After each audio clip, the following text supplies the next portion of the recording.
you very much, Steve. I don't have very much to add to what Brandon was saying, but there are three things he mentioned that I want to bring out and re-emphasize, and then one I want to add. The first point is that the facts that you've seen on the screens and that Brandon relayed are worth pausing on. They're really rather amazing. I remember back in the old days when Nick Herbert here and I and some others were sitting around speculating about the wild and wonderful idea you might have a thing called neighbourhood planning when we were in opposition. I remember talking to colleagues who regard me as mildly eccentric anyway, and who looked at me as if I'd absolutely taken leave of my senses. We then developed it into a sort of official proposition, and I remember then trying to talk to various journalists about neighbourhood planning, and it was very difficult to get them even to listen to more than 15 seconds before they wanted to go on to some more exciting thing, as they thought. And if you could get them to listen to more than 15 seconds, it was quite obvious from the look in their eyes and their body language, they didn't believe a word of it, was never really going to happen. And then I remember talking to people who, once we'd sort of started introducing it as legal changes, to be clear, it was sort of some way or other going to happen. I remember people absolutely making it clear that they saw this as sort of NIMBY's charter, and it would all be a disaster, and there'd only be 3 of them anyway, and they'd have 2 houses each, if that. Well, the facts are very different. We're here today. I get each few days a sort of tally, and it's a classic S-curve. It was going along flat for a while, it started inclining, and now it's shooting upwards, where it's plans that are being developed for 6 million people's worth of small places. That's pretty amazing, just this little way into the program. And the figures on the acceptance are more remarkable even than they look. If you have 88%, if I remember the figure correctly, of approval ratings in a 33% poll, that means that there's a third of 12, which is 4% of the people in each of these neighbourhoods who thought it worthwhile getting out of bed to vote against the plan.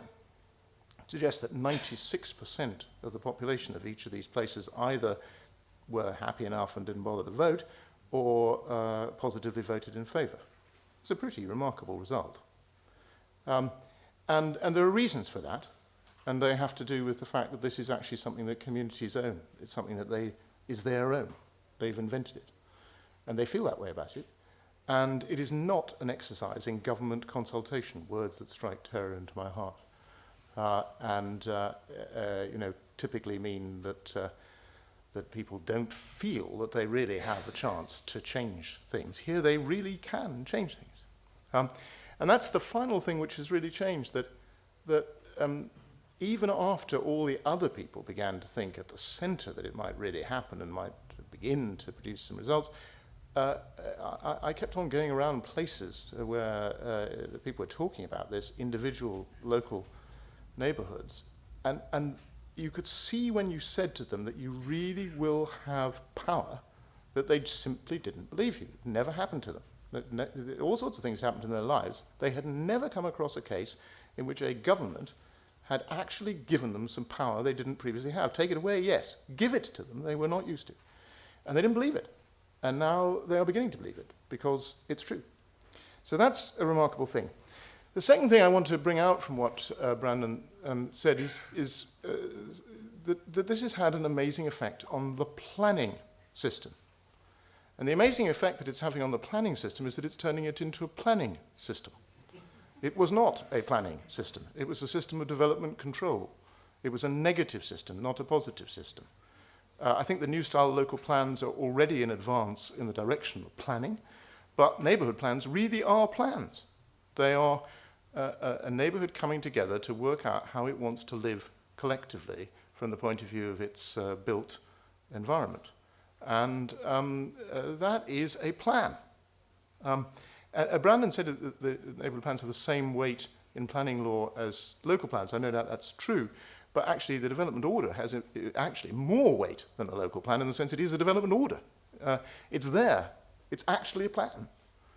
And that's an amazing change. And that brings me to the third point that I want to bring out, which Brandon was very eloquent about. But I think one has to pause and consider just how remarkable what he was saying, which is true, is.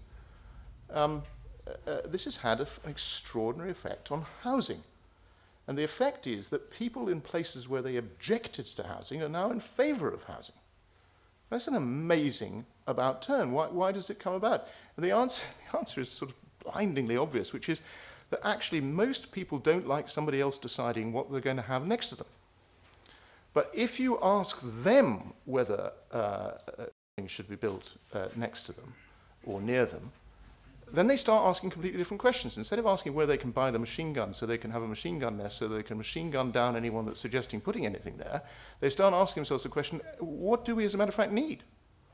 And you enter a whole new world of rationality and proactive good sense in which people who previously regarded planning authorities as at best useless and at worst corrupt now begin to understand that actually day in, day out, councillors on planning committees and planners serving them wrestle with very difficult issues. They have to make trade-offs between one thing and another. Now in the neighbourhoods, people are actually engaged in that trade-off and they cease to regard this as an otherworldly invasion, and they begin to think of it as something which is under their control and which makes sense. And as Brandon rightly said, the result is what we've seen over and over and over again is communities coming forward with more, not less, housing than they were otherwise compelled to allocate by the local plan. I want to pay tribute to David Evans, who's here in the audience. I want to pay tribute to my own constituents in Cerne Abbas. There are, I think, 6 more coming along, 6 other neighbourhoods. What happened in Cerne Abbas, the wisdom of the West Dorset District Council local plan allocated to Cerne Abbas exactly 0 requirement for housing. Is this what they came up with? Not at all. They came up with a plan to have housing. Why? Because actually the inhabitants of Cerne Abbas want their young people to be able to stay in Cerne Abbas and live there. But they wanted to be housing of the kind they wanted in the place they wanted, and not something which came from Mars and descended upon them. And that is a profound shift in our country. I believe we have here the genesis of the solution to a problem that has had a huge effect on British economic performance over the past 50 or even 100 years. Very typically, this country has been lacerated by cycles of boom and bust in the asset markets, which began with cycles of boom and bust in the housing market. And the reason for that has been a persistent undersupply of housing, which this government and many other governments before it is trying to resolve. I think we've made more progress than many, but actually I think it's in the neighbourhood planning that in the long term we will have built a system that addresses that supply-demand imbalance. I think we are beginning to change the fundamental incentives and inclinations of our people, because we've given them the power, which means that they will now accept and indeed welcome and indeed plan for extra housing in order to meet the needs of their own localities in the way that is suitable to that locality. And finally, I want to say something which Brandon didn't touch on, but completely sits with what he did say. Because I don't think it is, in the end, just the effect on the planning system and the transfer of power, or the effect on housing and the change in people's sentiments about new housing, that is so very important about this amazing phenomenon that we are now witnessing across the country. I think something else even deeper and in the end even more important than those things, even more important for our long-term prosperity as a nation and the stability and security of our society.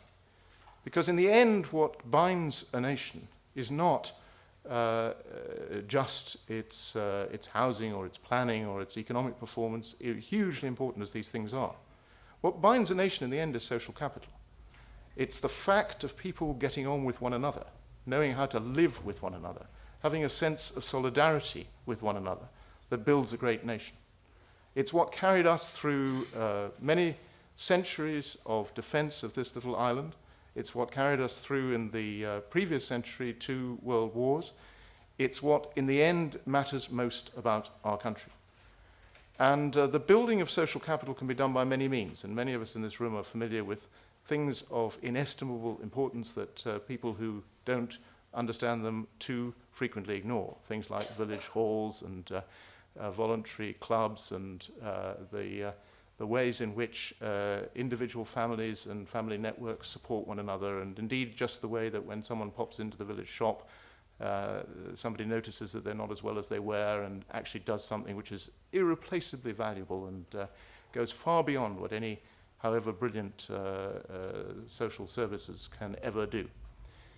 Nowhere in our country is social capital being built at the rate in which it's being built by neighbourhood planning. People are coming together to discuss something of vital importance to them and their neighbours. They are discussing it in an open, often heated way. They are not pulling punches and being polite. They are talking to one another about something that is of great mutual concern. And in doing so, they are establishing relationships. They are actually discovering that they have a common life ahead of them. They are reminding themselves of their power over their place collectively. And that is building a set of relationships which will last far beyond just the neighbourhood planning itself. I believe we are on the wave, on a crest of a wave, not just in planning terms, but in social terms in the neighbourhoods of this country. And I think that can stretch to our cities as much as to our rural areas. I believe that the ability of our cities to engage in neighbourhood planning and the building of social capital in some areas where we are most deprived of it as a nation offers the greatest hope that this country has for social solidarity.